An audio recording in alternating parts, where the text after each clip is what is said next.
I'm here today because I grow my own microgreens. They're very nutritious and they help me get started the way I like to in the day. I began growing them because I was looking for fresh greens. I started looking at the nutritional value of microgreens, bought some in the grocery store. And by the third day they were mush on the bottom and not fresh. And I really prefer my greens to be fresh. So I was looking for a source of fresh microgreens.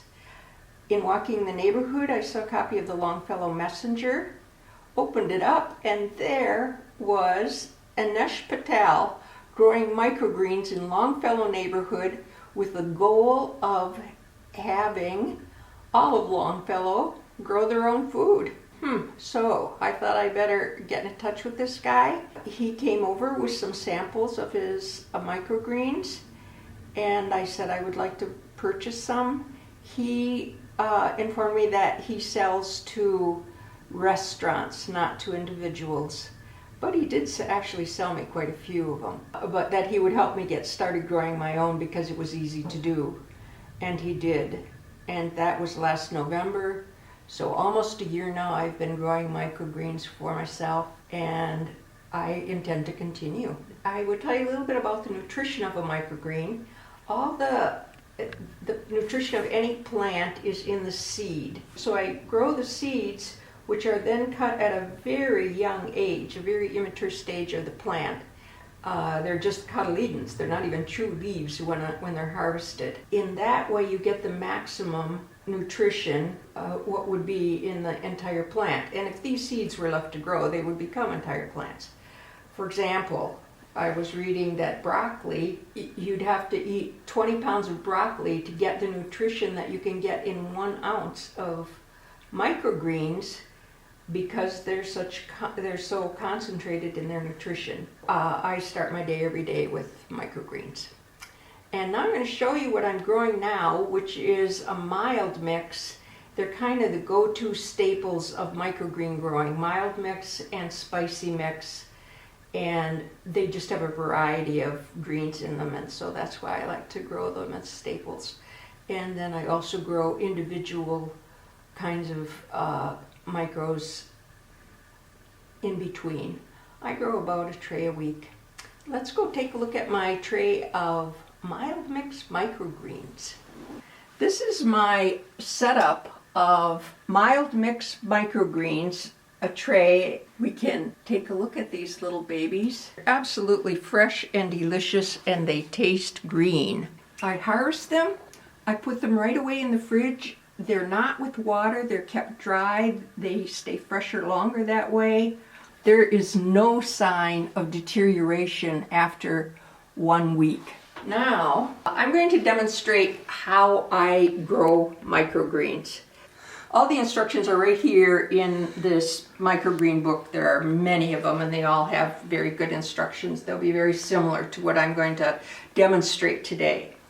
But I buy the soil, which is a very nutritious blend of, oh, wait till you hear this, worm castings, bat guano, and potting soil and vermiculite. It's a very rich mixture. It's almost like planting them in natural fertilizers. It's quite lovely. And I do reuse the soil. I'm using fresh soil today. Here's the soil, here's the soil bag, and then the workshop downstairs made me this tamper so that I could have an even growth and they would be easier to harvest. And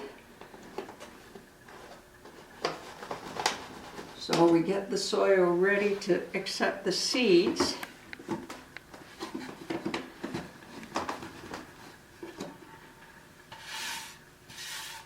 Today I'm going to plant some of those broccoli seeds, and I will, oh, this is my seeder. Most of my seeds come from Johnny Seeds in Maine. I ordered them and they come right away. And this little cedar is just amazing. I thought, when Ines showed me this thing, I said, what good is that little plastic piece of nothing? I mean, I said that in my head, I didn't say that to him. And it's perfect. It gets your seeds going. Okay, then I have this watering container. This is for germination. They need to be in a dark place for a few days until they germinate. I cover them. You could use cloth. I use paper towel to keep it dark, keep the moisture in. They do need a lot of water. I water them twice a day. Once they're planted, you can see how easy they are to plant. It's hard to blow it. They just grow. Like planting your garden. It's amazing. You put the seeds in and they grow. That's the same thing here. This is actually a double planting tray so that I can't overwater. It won't run off on anything. This top shallower tray is set in a deeper tray, and that keeps the water. Then I put this in my storage closet, keep it not totally dark. It's not totally dark anywhere really, but you can put it under your bed, wherever, until it germinates. And it's just like growing your garden, only more fun because it's up close. You get, you'll look under here and there'll be little tiny white sprouts coming up, all germinating. And then when they get to be about an inch, inch and a half high, you pull off the paper towel and put them under the grow light, as I have with the microgreens in the other room. Some grow faster than others. They have all different times that they grow. And this book is interesting because it tells you which seeds are easy, medium, and difficult to grow. I only grow easy ones. I'm going to talk just a little bit about the difference between sprouts, microgreens, and baby greens. There are 3 different stages of planting. The sprouts are actually the same as the germination stage. Here it takes place in a soil medium. Usually it's just water and they're grown that way, or some medium, maybe the water has something in it in some cases. But you get a crunchier, less mature, but still highly nutritious food when you eat sprouts. Microgreens are, I like the fact that they're green, and they're grown in soil, so they get some of the trace minerals from the soil as well, and it has all the nutrition of the sprout, plus that little bit. If you cut them when they're immature, when they just have 2 cotyledons, 2 little tiny leaves that are really not what the plant leaves look like, but they will, if I let them grow, the next leaves will be what the leaves of the plant look like. Otherwise, microgreens look pretty much all the same. They're just these little green things. At about 2 to 3 inches, depending upon the microgreen, they're ready to cut. These are immature. I will cut them early just because I like them fresh, and then continue to let them grow for a few more days, and then they'll be much larger, and I'll have a lot more greens to harvest when that time comes. And then the next stage is baby greens, where you can actually see the leaves as they would appear on the full plant.